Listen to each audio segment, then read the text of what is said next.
ये परमात्मा बार बार प्रार्थना करते हैं कि संत मिलन को चालियो दिन में कई कई बारे आसोज के मेह जो ये गणा करें उपकार। भाई कई बार ना जा सके तो संत दर्श दो बखत कर ले, कह कबीर संत दर्श ते यू काल दगा ना दे।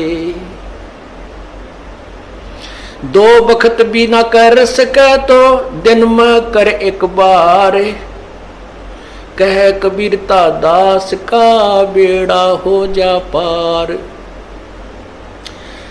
फिर परमात्मा बताते हैं कि एक बार भी नहीं कर सकता है, दूरी ज्यादा हो जाती है।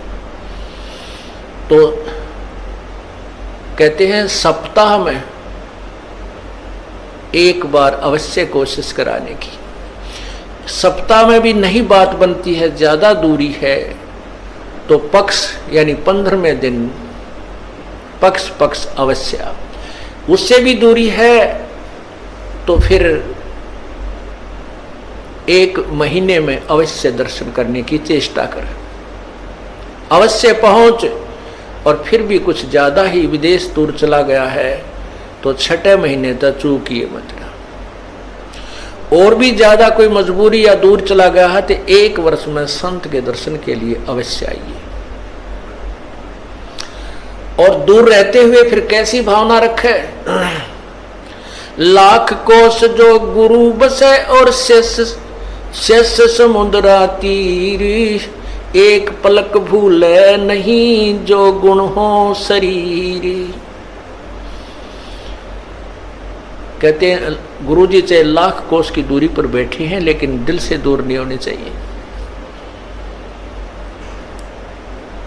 तो 1 साल में कोस अवश्य पहुंचना चाहिए। अब यहां भक्तों के शंका आती है कि गुरु जी अब 1.25 वर्ष तक अज्ञात रहे, दर्शन नहीं हो सके, तो क्या हमारे ऊपर क्या हमारा जो नाम तो फिर खंड नहीं हो गया है? ऐसा कुछ नहीं है। ये लीला परमात्मा की है। जैसे कोई एक्सीडेंट हो जाता है और भाई उसमें टांग टूट जा, प्लास्टर बांधे रहना पड़ता है और चारपाई पे लेटा पड़ा रहना होता है। लेकिन जब ठीक हो जाए, जब थोड़ा ही पड़ा रहना है, फिर तो काम करे, घूमे, फिर अपने सारे कार्य सुचारू करे।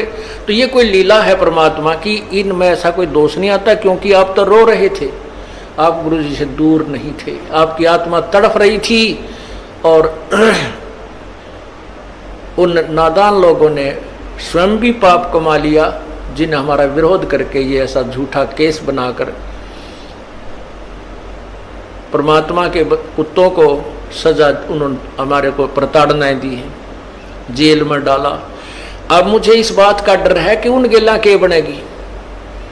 इतनी आत्मा रुआ रखी है उन्होंने, उनकी हाय पाड़ के दर देगी, उनके मनमाने कई पीढ़ियों तक का नाश कर देगी। हम किसी को दुर्शीष नहीं दे रहे, लेकिन उनके किए हुए कर्मों का प्रतिफल बता रहे हैं। ऐसी बिरान माटी होंगी उन लोगों की, कुत्ते बनेंगे, कीड़े पड़ेंगे, खाज लगा करेगी, टांग टूटेंगी।